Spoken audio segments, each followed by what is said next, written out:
Start.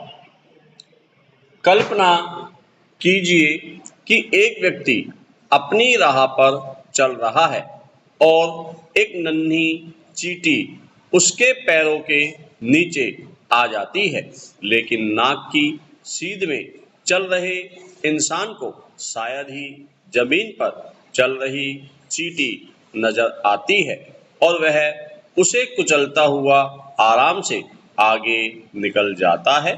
Stop. निरीह चींटी की करुण आवाज या उसका कमजोर विरोध उसे कभी नहीं देखता है। स्टॉप। कारण कि इंसान उस चींटी से कई गुना ज्यादा शक्तिशाली होता है और उसे चींटी से किसी भी तरह के खतरे का डर नहीं होता। Stop para. ठीक इस दृश्य के विपरीत यही इंसान जब किसी हिंसक जानवर के चंगुल में फंस जाता है तो उसे अपनी जान और खुद को सुरक्षित रखने के लिए किए गए विरोध की कीमत का पता चलता है।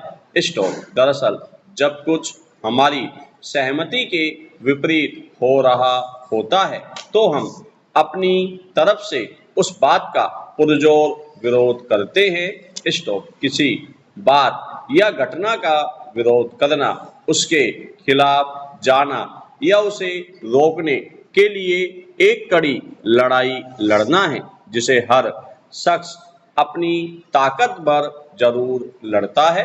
स्टॉप। अपने साथ हो रही किसी भी विपरीत घटना के खिलाफ विरोध करना हर जीव का अधिकार है। Stop para. दिल्ली में 2012 में हुए निर्भया कांड को शायद ही किसी ने बुलाया होगा। स्टॉप। आज इस घटना के 12 वर्ष होने के बाद भी माहौल कुछ खास नहीं बदला है। जब देश के अलग अलग हिस्सों से इसी तरह की हृदय विदारक घटनाएं घटित हो रही हैं। स्टॉप। इनके विरोध में जगह जगह प्रदर्शन हो रहे हैं, लेकिन क्या विरोध प्रदर्शनों की सीमा केवल जख्मों पर मरहम लगाने तक ही सीमित है या ये प्रभावी भी होते हैं? निर्भया कांड के बाद दिल्ली सहित देश के बाकी हिस्सों में भी तब खूब विरोध प्रदर्शन हुआ था। स्टॉप। लोग मोमबत्ती लेकर सड़कों पर उतरे थे। स्टॉप। निर्भया कांड के बाद हुए इन विरोध प्रदर्शनों ने देश में महिलाओं की सुरक्षा और न्यायिक प्रणाली में सुधार की दिशा में एक महत्वपूर्ण मोड़ दिया था। स्टॉप। इससे प्रशासन और समाज को यह समझने के लिए मजबूर किया था कि महिलाओं के खिलाफ अपराधों को बर्दाश्त नहीं किया जा सकता और इसके लिए त्वरित और सख्त कार्रवाई की जरूरत है। Stop para. जनता के विरोध प्रदर्शनों के बाद सरकार ने बलात्कार और यौन अपराधों के खिलाफ कानूनों को सख्त बनाने के लिए आपराधिक कानून संशोधन अधिनियम 2013 को पारित किया, जिसे आमतौर पर निर्भया कानून कहा जाता है।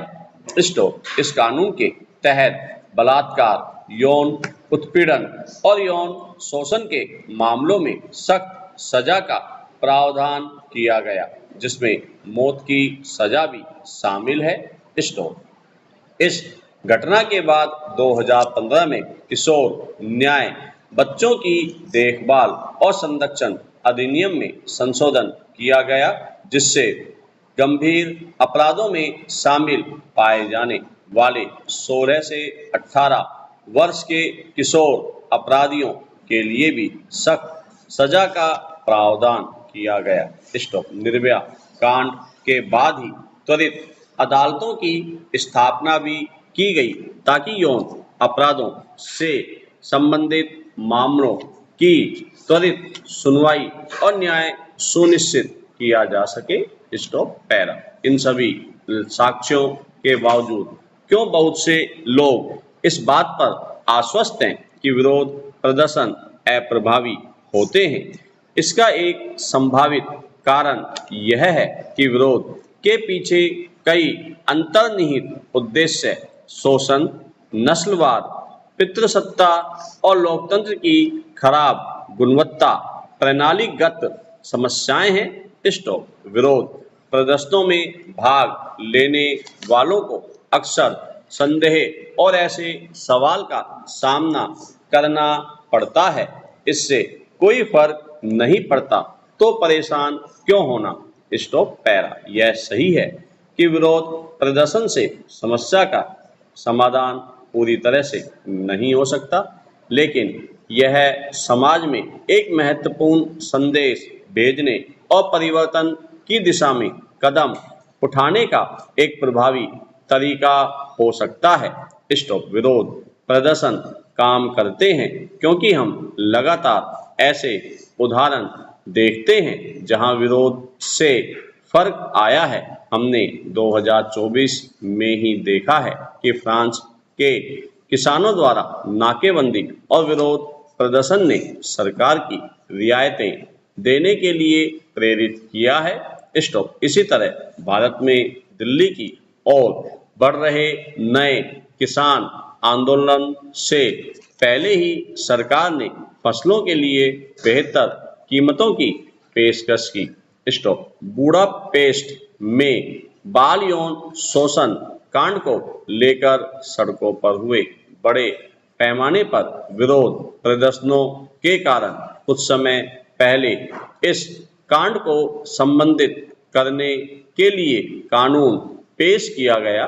स्टॉप। पिछले वर्ष के अंत में पनामा में बड़े पैमाने पर विरोध प्रदर्शनों और सड़कों पर नाकेबंदी के कारण यहाँ की सरकार को दुनिया की सबसे बड़ी तांबे की खदानों में से एक को बंद करना पड़ा। स्टॉप। अगर कोलकाता में प्रशिक्षु महिला चिकित्सक के बलात्कार और हत्या के मामले में सुप्रीम कोर्ट की ओर से सीबीआई से जल्द स्थिति रपट मांगना कहीं न कहीं इन प्रदर्शनों की वजह से ही संभव हुआ है।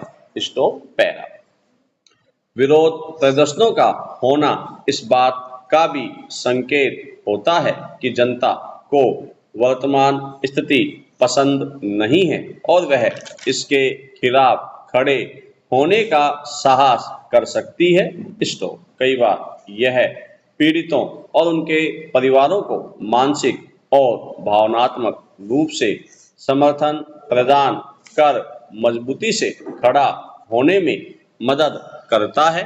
स्टॉप। इससे उन्हें न्याय के लिए संघर्ष करने का हौसला मिलता है।